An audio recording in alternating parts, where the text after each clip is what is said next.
Lotus Super 7, or one of the newer Targa, Elise, or Exesias, Southern California is going to give you year-round Lotus weather.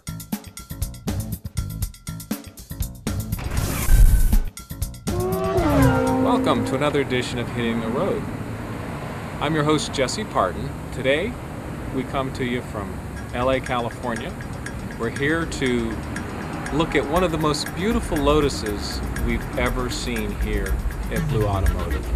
It's owned by Robert Koking, and he has done everything that you can possibly imagine to this car. It is custom from bumper to bumper, wicked, very wild, and he's decided to come out here on Sunday and help us showcase the car. If you own one, there's going to be some stuff in here that no doubt you're going to love. He has done some very unique things to this car.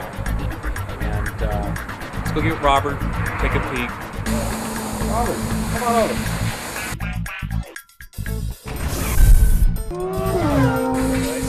Robert, just talking about your car, the one thing that, to me, that has such an enormous impact is the body.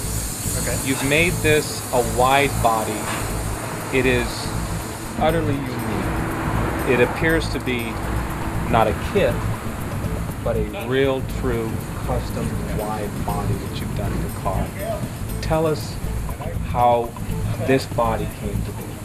Well, the first thing I did after I bought the Lotus Elise, and actually 2005 Lotus Elise, was I wanted more power. The Elises were typically known for being great in corners, but they were a little bit underpowered. I turbocharged the engine, which brought me to require more traction in the rear. I wanted something about 10-inch wide wheels. Obviously, 10-inch wide wasn't going to fit on the factory rear clam, so we had to go with a custom wide body job. I wanted to go for more of a factory look, so we basically extended out the body lines of the Lotus Elise. Going into the arches first, all of this has been fabricated with fiberglass from scratch. The entire body of the car is already fiberglass, so bonding on fiberglass was not really an issue. So this really was not, this was by no means a over-the-counter job. In other words, you fabricated this from absolute scratch. Right, definitely not. What you're looking at here is actually the factory Elise clam, and everything from here on out is custom fabrication. This took about 2 months to build. Our body guy basically wanted to get this down perfect. He didn't want any holes or perforation on the surface. So he really took his time to get the fiberglass properly sanded, filled in order to give it a factory look.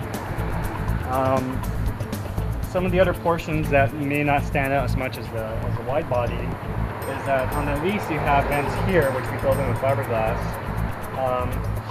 Some shops can do this. The difference from what we did is that we actually cleaned up the line so that we were able to paint this oval over here. That's why it looks so different. Right.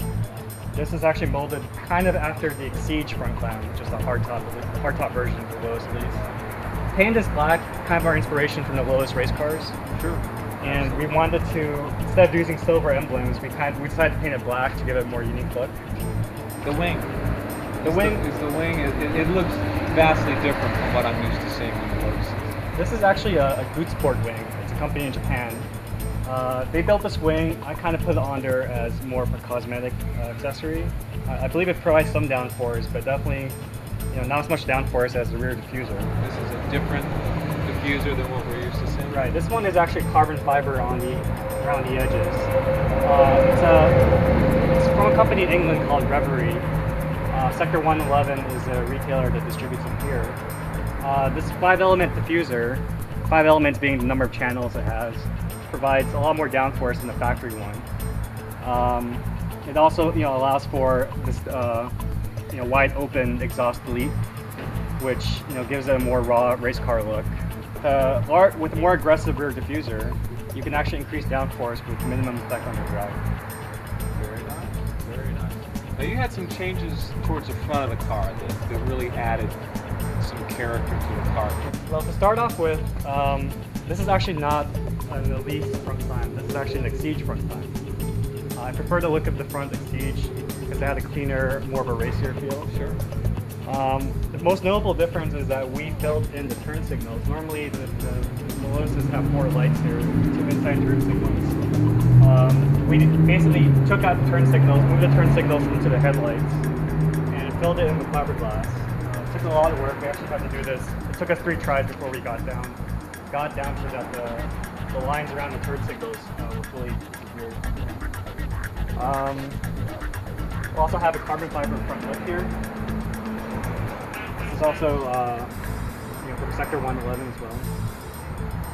So basically gives it a cleaner look. Kind of optical illusion here is that without the 2 inside turn signals, the car looks a little bit wider than it actually That was is. going to be my next question. Now, is this area here different? No, this is actually all factory Exige parts. It is, okay. The only real difference is the carbon fiber lip and the deletion of the turn signal. Some subtle differences to the side of the car. Right. Walk us through what you've done different. What is it that my eye is seeing that it doesn't know that it's seeing? Well, the main change that we did on the side, obviously aside from the rear flare, is that we removed the plastic fins normal on the Elise and tried to give a cleaner look by changing it to mesh. The mesh here is the same mesh that we use for the Exige front clam. It's a factory OEM mesh.